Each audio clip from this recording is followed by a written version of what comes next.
काळी आई धन धान्य देई जोडते मनाची नाती आमची माती आमची माणसं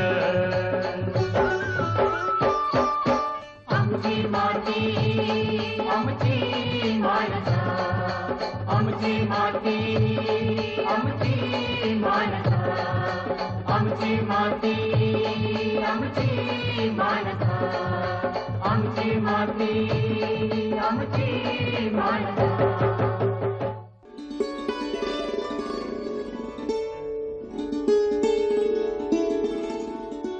आता शेतीत काही राम राहिला नाही असा निराशेचा सूर बरेच शेतकरी लावत असतात.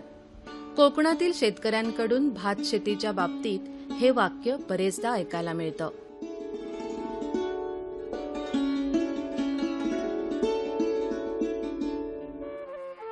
काळाप्रमाणे बदलायचं ठरवून जो शेतकरी नवनवीन प्रयोग करतो तो शेती व्यवसायात टिकून राहतो आणि शेतीतून चांगलं उत्पन्नही मिळवतो.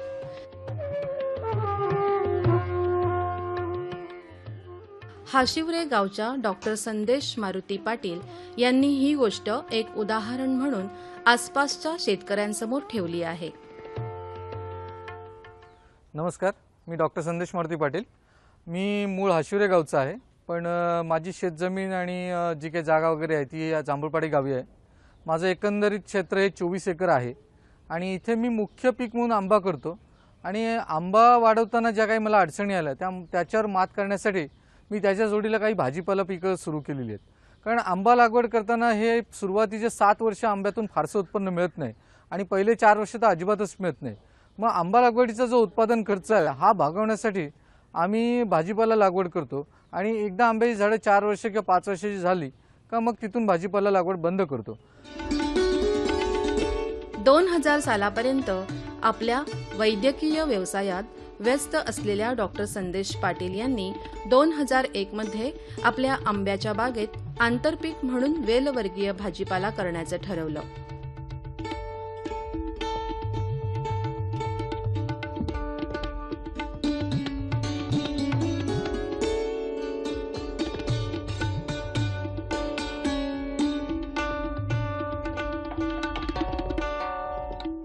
आणि जो भाजीपाल्यातून उत्पन्न येतो त्या उत्पन्नातून आपल्याला आंबा लागवडीचा खर्च भागवता येतो. सुरुवातीला आमच्या इथे तोंडलीच आम्ही लावत होतो, परंतु तोंडलीमध्ये आम्हाला जास्त मजूर लागत होते आणि त्याचा उत्पादन खर्च जास्त येत होता. त्याच्यामुळे मी 2001 साली दुधी लावण्याचा निर्णय घेतला. आणि गंमत म्हणजे मी पेशाने डॉक्टर आहे. मी 2000 सालापर्यंत फक्त वैद्यकीय व्यवसाय करत होतो, त्याच्यामुळे शेतीमधली मला फारशी माहिती नव्हती. म्हणून मी दुधीची जी लागवड करायची होती ती लागवड करण्यासाठी माझे जे मित्र आहेत जगदीश पाटील आणि मिलिंद पाटील यांच्याकडून मी मदत घेतली. सुरुवातीला भाजीपाला लागवड ही मला त्यांनी दाखवली आणि आम्ही एक 11 गुंठ्याचा प्लॉट लावला आणि त्या 11 गुंठ्याच्या प्लॉटमध्ये आम्हाला जवळजवळ 13 टन दुधी भोपळ्याचं उत्पादन मिळालं. ते विक्रमी उत्पादन होतं. आणि त्याच्यानंतर मला याची कल्पना आली की आपण दुधी भोपळा किंवा वेलवर्गीय भाजीपाला करताना ही जी फळभाजी पिकं आहेत ही जर घेतली तर ही फळभाजी पिकातून आपल्याला पटकन चांगले पैसे मिळू शकतात. मग आम्ही फळभाजी पिकांचं उत्पादन घ्यायला सुरुवात केली. आणि फळभाजी पिकं घेताना आता इथे जर तुम्ही पाहिलं तर हा तोंडलीचा प्लॉट आहे, हा बाजूला गोसाईचा प्लॉट आहे, त्याच्या पलीकडे आमचा कारलीचा प्लॉट आहे.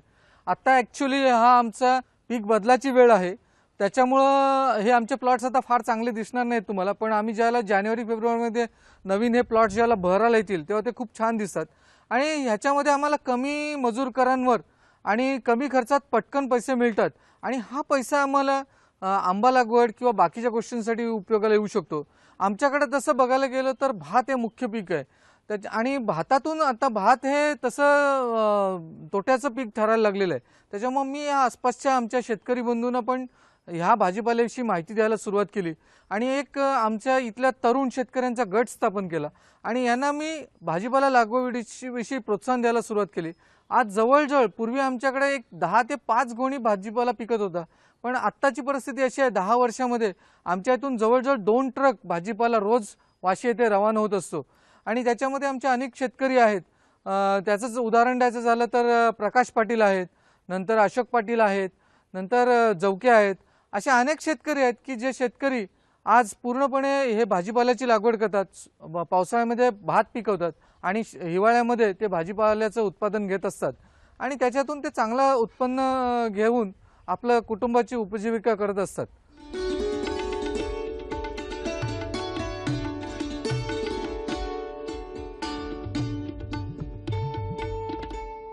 आंबाबागेत आंतरपीक म्हणून वेलवर्गीय भाजीपाला शेती फायदेशीर ठरली तेव्हा डॉक्टर संदेश पाटील यांनी आपला प्रयोग उदाहरण म्हणून आसपासच्या शेतकऱ्यांना समजावून सांगितला.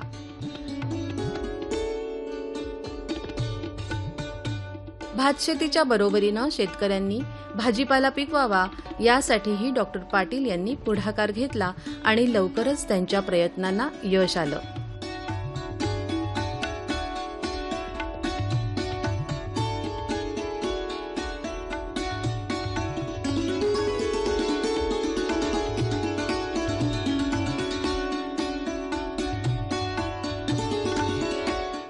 आम्ही येथे तोंडलीसोबत दुधी भोपळा, कारली, तसंच घोसाळी आणि कधीकधी पडवळ, शेवगा अशी उत्पादनं घेत असतो.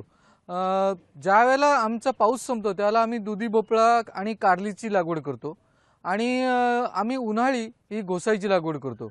आता माझ्या इथे तोंडली, घोसाळी, कारली आणि दुधी भोपळा याच्या प्रत्येकी एक साधारण 20 ते 22 गुंठ्याचे 4 प्लॉट्स आहेत आणि हे प्लॉट्समध्ये आम्ही सतत पीक बदल घेत असतो. आणि हा जो इथे भाजीपाला उत्पादित होतो हा सगळा भाजीपाला आम्ही वाशी येथे होलसेल मार्केटला पाठवतो. परंतु आमच्यातले काही छोटे शेतकरी जे आहेत, कारण कोकणातलं जर क्षेत्रधारणा बघितलं तर 5 गुंठे क्षेत्रधारणा असलेले पण अनेक शेतकरी आहेत. मग असे जे छोटे शेतकरी छोट्या प्रमाणावर भाजीपाला करतात ते किरकोळ विक्रीतून खूप छान नफा कमवतात आणि त्यांच्या पत्नी हा भाजीपाला विकण्याला त्यांना मदत करत असतात. परंतु आमचं थोडंसं मासिक प्रमाणावर असल्यामुळे आम्ही हे वाशीला होलसेल मार्केटला पाठवतो. शेतकऱ्यांना शेतीच्या कोणत्याही टप्प्यावर अडचणींना सामोरं जावं लागतं. पिकासंबंधी अचानक समस्या उभी राहते.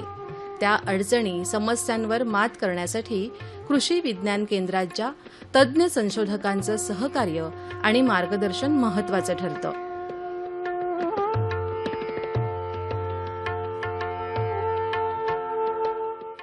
आता हे सगळं करत असताना आम्हाला अनेक वेळेला अनेक अडचणी येतात. आता इथे जर बघितलं तर या तोंडलीच्या पिकावर करपा आलेला आहे किंवा दुधीवर आम्हाला मर रोग येतो किंवा व्हायरसचा पण बऱ्याच वेळेला त्रास होतो. अशा वेळेला मग आम्हाला तज्ज्ञ माणसांच्या मार्गदर्शनाची गरज असते. कृषी विज्ञान केंद्र रोहा हे आम्हाला जवळ असल्यामुळं आम्ही तेथे नेहमी लोकांशी संपर्क साधतो आणि मग तिथले शास्त्रज्ञ मात्र आम्हाला आपुलकीने मदत करतात. आरेकर साहेब, गीते साहेब, पाध्ये साहेब आणि तिथले इन्चार्ज तलाठी साहेब यांचा आम्हाला नेहमी सहकार्य मिळतो. ज्या वेळेला आम्ही त्यांना फोन करून आमच्या समस्या कळवतो त्या वेळेला ते लगेचच तातडीने येतात आणि आमच्या शेतकऱ्यांचा एक मेळावा घेतात आणि त्या मेळाव्यात आम्हाला असलेल्या अडचणीविषयी योग्य ते मार्गदर्शन करतात. आणि आमच्या आश्चर्याची गोष्ट म्हणजे आमचे सगळे शिक्षित अशिक्षित सगळे शेतकरी या त्यांच्या मार्गदर्शनासाठी उपस्थित असतात. आमच्या ह्या छोट्याशा गावात सुद्धा ज्यावेळेला असा मार्गदर्शनासाठीचा एखादा कार्यक्रम ठेवला जातो त्यावेळेला या शास्त्रज्ञांच्या समोर 100-150 शेतकरी बसलेले असतात आणि ते त्यांच्या विविध समस्या त्यांना विचारत असतात आणि ते सुद्धा आपुलकीने आम्हाला या सगळ्या गोष्टींवर मदत करतात. ज्या वेळेला काही समस्यांची उत्तरे त्यांच्याकडे नसतात त्या वेळेला त्यांनी त्याचे पायलट प्रोजेक्ट्स किंवा पायलट प्लॉट्स घेतलेले आहेत आणि त्याच्यावरचं उत्तर शोधण्याचं किंवा त्याच्यावरचं मार्गदर्शन मिळवण्यासाठी जे काही प्रयोग करायचे आहेत ते प्रयोग करून मग त्याच्यावर आम्हाला त्यांनी उत्तरं दिलेली आहेत. त्यांचं सहकार्य आम्हाला नेहमीच राहिलेलं आहे. मी आमच्या सगळ्या शेतकऱ्यांच्या वतीनं त्यांचे आभार मानतो.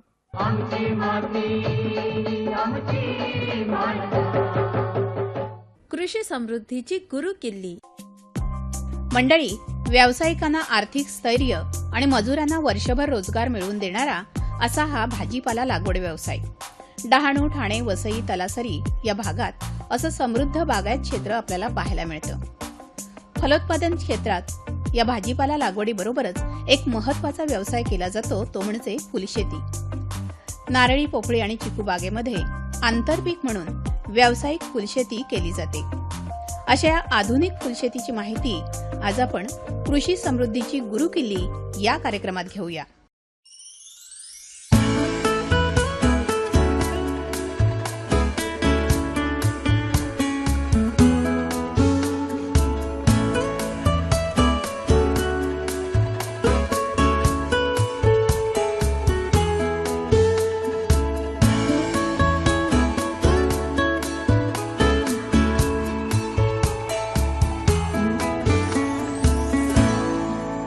वसई तालुक्यातील नवापूर येथील बाळकृष्ण वैती यांचं कुटुंब पूर्वापार चालत आलेली फुलशेती करत आहेत. पारंपरिक पद्धतीनं फुलशेती करण्यानं उत्पन्नावर मर्यादा येते हे त्यांनी ओळखलं आणि आपल्या परीने आधुनिकतेचा अवलंब केला. आता पूर्वी आमची शेती असायची ती परंपरागत शेती असायची, पण माझे आजी नंतर माझे वडील यांनी शेतीमध्ये टू सम एक्सटेंट मॉडर्नायझेशन आणायचा प्रयत्न केला. माझ्या आजींनी आणि वडिलांनी मॅक्झिमम शेतीमध्ये खतं, औषधं, नंतर जे नवीन बियाणं जी काही मार्केटमध्ये आली हे मॅक्झिमम उपयोग करायचा प्रयत्न केला. त्यानंतर आम्ही जेव्हा नवीन जनरेशन आलो आम्ही, तेव्हा आमचं मॅक्झिमम एम्फेसिस आम्ही पाहिलं की प्रोडक्शनवर नुसतं कॉन्सन्ट्रेट करून आपल्याला चालणार नाही. We have to do agriculture which is market driven. What market needs, मार्केटला जे पाहिजे ते आपल्याला प्रोड्यूस करायचं आहे. मुंबई ही बाजारपेठ जवळ असल्यानं त्यांनी बाजारपेठेची नस पकडली आणि व्यवसायाभिमुख उत्पादन घ्यायचं ठरवलं. इनिशियली सिन्स आमचा मॅक्झिमम एरिया हा कोकोनट खाली असल्या कारणाने जे शेड लव्हिंग प्लांट्स आहेत त्याच्यावर आम्ही फर्स्ट कॉन्सन्ट्रेट केलं. मग शेड लव्हिंग प्लांट्समध्ये हे आम्ही स्पायडर लिली वगैरे तुम्हाला दिसत आहेत. स्पायडर लिली, अरेलिया, नंतर करी लीफ आहे म्हणजे आपला कढीपत्ता, ह्याच्यावर आम्ही कॉन्सन्ट्रेट केलं. त्याच्यातून आम्हाला चांगले रिटर्न्स यायला लागले. लाखी बागेचं तंत्र सांभाळत त्यांनी विविध मसाला पिकांची लागवडही या बागेत केली. नंतर आम्ही स्पायसेस आहेत, जायफळ, लवंग, नंतर दालचिनी, ही पिकंही आम्ही घेतली. पण जसं मी तुम्हाला सांगितलं की मार्केट ड्रिवन, तर आम्ही सिन्स शहरापासून भरपूर जवळ आहोत म्हणून आम्हाला लक्षात आलं की आपलं प्रोडक्शन असं पाहिजे की जे भरपूर पेरिशेबल आहे, नाशिवंत आहे, जे लांबनं कुठे मार्केटमध्ये येऊ शकत नाही. मग आम्ही पेरिशेबलमध्ये कोणतं घ्यायचं, तर आम्हाला लक्षात आलं की आपल्याला फुलं, भाजीपाला हे भरपूर नाशिवंत वस्तू आहेत, तर आपल्याला ह्याच्यावर कॉन्सन्ट्रेट करावं लागेल. बर्ड ऑफ पॅराडाईज म्हणजेच हेलिकोनिया या फुलाला टिकाऊपणामुळे बाजारात अधिक मागणी आहे. हंगामानुसार येणाऱ्या हेलिकोनिया या फुलाच्या विविध प्रजातींची लागवड वैती यांनी केली. त्यामुळे उत्पादनात सातत्य राखता आलं आणि मागणीप्रमाणे पुरवठा करता आला. तर हे हेलिकोनिया आहेत.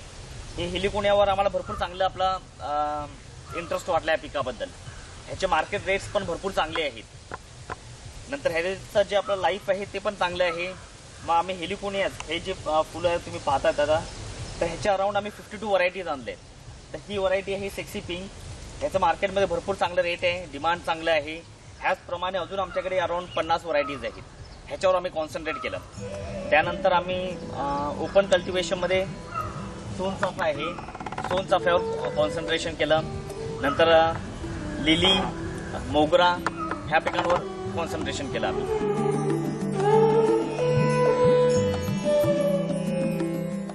पारंपरिक पद्धतीला बगल देत वैती यांनी आधुनिकतेची कास धरली. यांत्रिक फवारणी, विद्राव्य खतं आणि बाजारपेठेचा अभ्यास यामुळे त्यांना बाजारात ग्राहकांना काय हवंय हे बघून उत्पादन घेता येतंय. डिफरंट तुम्हाला मी जाती सांगितल्या आपल्या हेलिकोनियाच्या, त्यापैकी ही एक आहे पेड्रो ओटीज. तर ह्या ज्या डिफरंट आम्ही जाती लावतो त्याच्यामुळे मार्केटमध्ये ह्या सर्व जाती आहेत ना, ह्या वर्षाच्या डिफरंट सीझनला येत असतात. म्हणून ॲट अ टाइम तुम्हाला मार्केटमध्ये ग्लट होत नाही आणि मोरेवर तुम्हाला वर्षभर जे आपल्याला कंटिन्युअस सप्लाय द्यायचा असतो मार्केटमध्ये तो त्याच्यामुळे फायद्याचा होतो. म्हणजे आता ही जात आहे ही तुम्हाला डिसेंबरमध्ये येते. काही जाती आहेत ह्या तुमच्या उन्हाळ्यामध्ये मार्च एप्रिल ह्या सीझनमध्ये येतात, काही तुमच्या जुलैमध्ये येतात. मग कंटिन्युअस तुम्हाला कंटिन्युटी मार्केटमध्ये ठेवता येतं. तर आता ह्या डिफरंट आता हेलिकोनियामध्ये ह्या तुम्हाला व्हरायटीज सांगितल्या. नंतर लूज फ्लावर्समध्ये तुम्हाला सांगितलं लिली आहे, चाफा आहे, मोगरा आहे.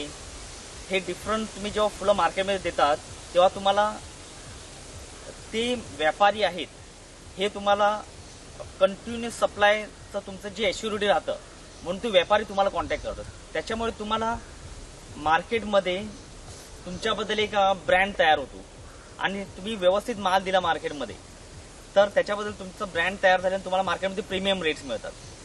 आणि तेच आम्ही आपलं कॅच केलेलं आहे. आज आम्ही जे आपलं सोनचाफा आहे आमचा किंवा लिली आहे हे आमचं मार्केटमध्ये त्यात एक ब्रँड झालेले आहे. कारण की आम्ही क्वालिटी त्याची भरपूर आपलं मेंटेन करायचं बघतो. आणि क्वालिटी मेंटेनन्ससाठी तुम्हाला मी सांगितलं की आम्ही मायक्रोन्युट्रियन्स नंतर आपलं वॉटर सॉल्युबल फर्टिलायझर्स जे आहेत हे डिफरंट ग्रेड्स आहेत, हे आम्ही डिफरंट स्टेजेसला वापरतो. आता ही लिली आहे, हे पेरिनियल क्रॉप आहे, हे पेरिनियल क्रॉप्स आहेत. हे पेरिनियल क्रॉप्स असल्या कारणाने आमचं जे इनिशियली आम्ही त्यांना फर्स्ट स्प्रे असतो तो 19-19-19 देतो. आणि देअर आफ्टर जेव्हा ते ब्लूमला येतात तेव्हा 13-0-52 किंवा 13-14-13 हे ग्रेड्स आम्ही देतो. त्याच्यामुळे जी आमची क्वालिटी आहे ती मार्केटची कम्पेअर केला दॅट इज फार बेटर आणि that helps us to get premium rates in the market.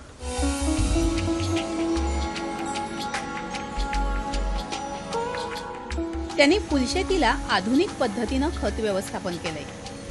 त्यामुळे वेळेमध्ये बचत झाली. शिवाय RCFची विद्राव्य खतं आणि सूक्ष्म अन्नद्रव्य यांचा कार्यक्षम वापर त्यांना करता आला.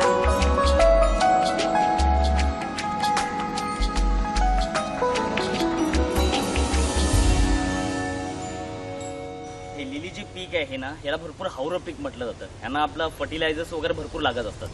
आणि जे तुम्ही आता ह्याचा ग्रीन लश आपलं हे बघतात, लिव्ज बघतायत आणि भरपूर प्रोलिफरंट ग्रोथ बघतात. त्याच्यामुळे काय होतं की आपल्याला साईड प्लेसमेंट आहे ना फर्टिलायझर्सची ती करताना थोडी अडचण होतं. म्हणून आम्ही ह्याला वॉटर सॉल्युबल फर्टिलायझर्स जेव्हा आम्ही स्प्रे घेतो ना तेव्हा ह्यानं आम्ही स्प्रे करतो. जे जुने स्प्रेयर होते ना त्याच्यातून आमचं हे एवढं मोठं क्षेत्र कव्हर करण्यासाठी आम्हाला 3-4 दिवस लागायचे. पण आता आम्ही जे आपलं ॲडव्हान्स आपला ट्रॅक्टर माउंटेड स्प्रेयर आहेत त्याच्यामध्ये आमचे ॲट अ टाईम आपला 3 मजूर लागतात. पण हे क्षेत्र एका दिवसामध्ये कव्हर होतं. मग हे जेव्हा आम्ही स्प्रेइंग घेतो तेव्हा आम्ही त्याच्यामध्ये वॉटर सॉल्युबल फर्टिलायझर्स असतात ना, जसे 19-19-19, 13-0-52 नंतर 13-14-13 असे डिफरंट ग्रेड्सचे आम्ही फर्टिलायझर्स घेतो. त्या फर्टिलायझर्समुळे जे आमची लिलीची आपलं क्वालिटीज आहेत ना त्याच्यामध्ये भरपूर चेंज येतं आणि आपल्या यील्डमध्ये पण ड्रास्टिक आपला इन्क्रीज आहे. विद्राव्य खतं ही 100% पाण्यात विरघळतात. त्यात दुय्यम आणि सूक्ष्म अन्नद्रव्य असतात. ही खतं फवारणीसाठी योग्य असतात. त्यामुळे खतांची कार्यक्षमता वाढते. 19-19-19 हे खत पिकांच्या सुरुवातीच्या वाढीच्या काळात देतात. याला स्टार्टर ग्रेड असंही म्हटलं जातं. जे परंपरागत शेती आहे त्याच्यापासून जे मिळणारे रिटर्न्स आहेत त्यापेक्षा जे आपण आधुनिक शेती सांगतोय, शेती पद्धती सांगतोय, त्याच्यामध्ये मॉडर्न इनपुट्स आले, इन्सेक्टिसाइड्स, पेस्टिसाइड्स किंवा आपला वॉटर सॉल्युबल फर्टिलायझर्स वगैरे हे सर्व तुम्ही यूज केला तर निश्चितच तुम्हाला परंपरागत शेतीपेक्षा 70 ते 80% जास्ती रिटर्न्स मिळतात. आणि त्याला समजा तुम्ही मार्केटिंगची पण जोड दिली तर तुम्हाला अजून ॲडिशनल मिनिमम 50% तुम्ही एक्सपेक्ट करू शकता. जिद्द, चिकाटी आणि आधुनिकतेची जोड यामुळे लक्ष्मी त्यांच्या घरी वास करते. गुणवत्तापूर्ण उत्पादन घेण्यासाठी RCF आपल्या पाठीशी आहे. प्रशिक्षण, शेतीशाळा याद्वारे शेतकऱ्यांचा स्तर उंचावावा म्हणून ते प्रयत्नशील आहेत. त्यांची अनेक खतं गुणवत्तापूर्ण उत्पादन घेण्यासाठी उपयुक्त आहेत. त्यांचं मार्गदर्शन आणि उत्पादन हे आपल्याला नक्कीच मार्गदर्शक ठरेल.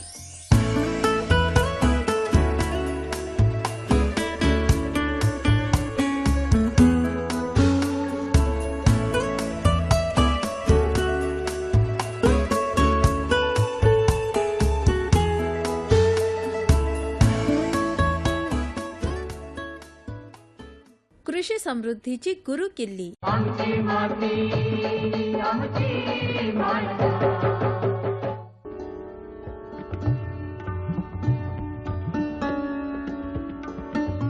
तोट्याच्या भातशेतीतून मार्ग काढण्यासाठी कोकणातील शेतकऱ्यांकरिता कृषी विज्ञान केंद्र वेगवेगळे उपक्रम राबवित असतं. मी प्राध्यापक जीवन आरेकर.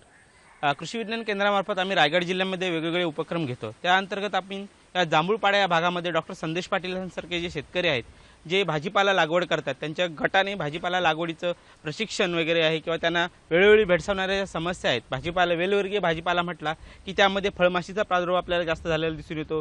त्याचबरोबर करपा रोगाचा प्रादुर्भाव आहे. त्यांनी मगाशी उल्लेख केल्याप्रमाणे व्हायरसचा प्रॉब्लेम इथे दिसून येतो. ह्या सगळ्या गोष्टी आहेत, या वेळोवेळी शेतकऱ्यांना सांगणं गरजेचं असतं.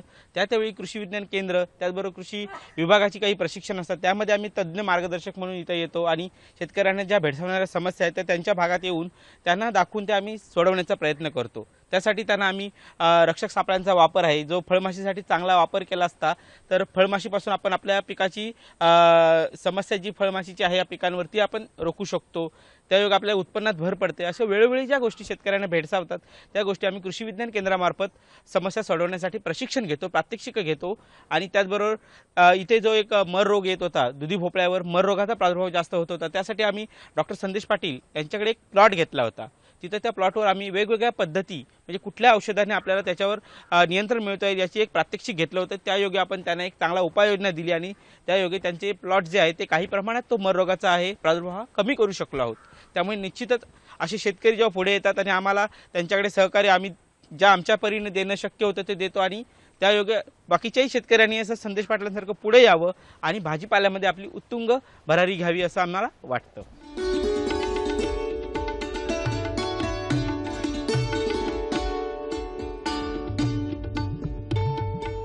उपलब्ध असलेल्या जमिनीतून शेतकऱ्यांना वेगवेगळी पिकं घेता यावीत यासाठी कृषी विभाग वेळोवेळी शेतीशाळा, प्रशिक्षण शिबिरांचं आयोजन करीत असतो। शिवाय विविध योजनांच्या माध्यमातून शेतकऱ्यांना अनुदान आणि अर्थसहाय्य देखील मिळत असतं।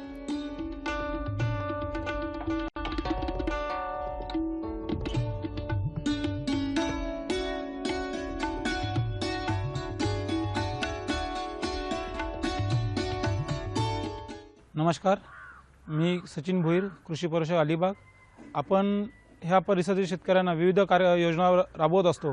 त्या योजनेअंतर्गत जांभूळपाड्यातील संदेश पाटील व त्यांच्या गटासाठी 2009 मध्ये आंबा पिकावरती शेतीशाळा ही योजना राबवण्यात आली होती। त्या योजनेअंतर्गत शेतकऱ्यांना विविध ज्या घटक किंवा जे उपचार राबवायचे असतात आंबा पिकामध्ये ती योजना दिली। त्यानंतर डॉक्टर संदेश पाटील यांना 2010 साली राष्ट्रीय फलोत्पादन अभियान अंतर्गत पॅक हाऊस तसेच फलोत्पादन कृषी यांत्रिकरण ह्या योजनेअंतर्गत STP पंप याचा लाभ दिला।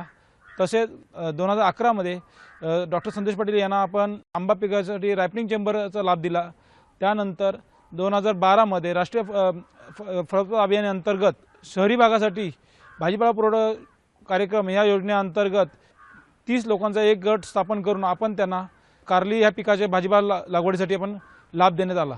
डॉक्टर संदेश पाटील यांना वेळोवेळी मदत केल्यामुळे त्यांच्या आंबा उत्पादनामध्ये तसेच ते घेत असलेल्या आंतरपीक भाजीपाला याच्यामध्ये चांगल्या प्रकारे वाढ झाल्यामुळे तसेच विविध योजना जे कार्यक्रम जे राबवतात ह्या योजनेनंतर आपण विभागामार्फत त्यांना कृषी उद्यान पंडित हा पुरस्कार त्यांना मिळाला।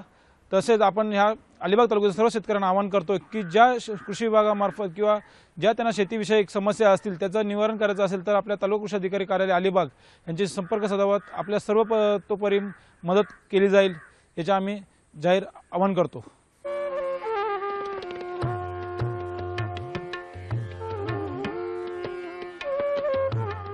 आपला उत्कर्ष साधण्यासाठी शेतकऱ्यांनी संबंधित शासकीय अधिकाऱ्यांच्या संपर्कात राहायला हवं। विविध शासकीय योजनांचे लाभ घ्यायला हवेत।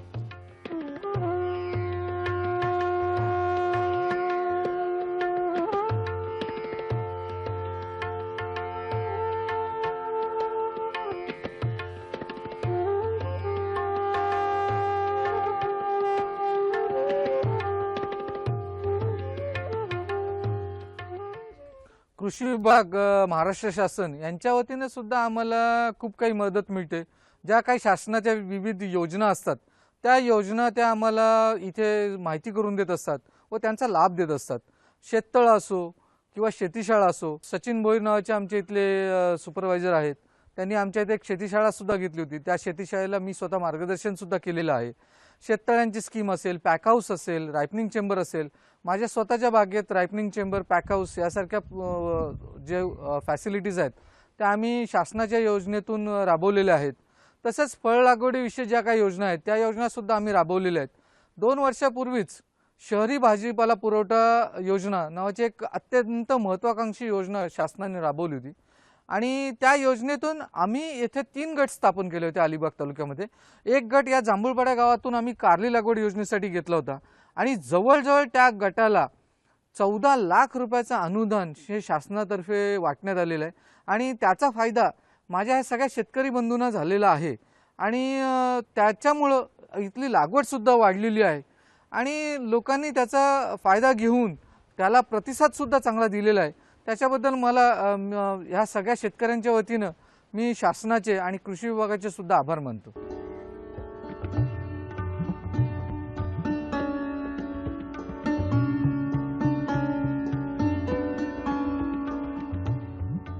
नवीन प्रयोगातून अधिक उत्पन्न मिळतंय आणि फायद्याची टक्केवारी वाढते म्हटल्यावर शेतकरी त्या प्रयोगांना सकारात्मक प्रतिसाद देतात।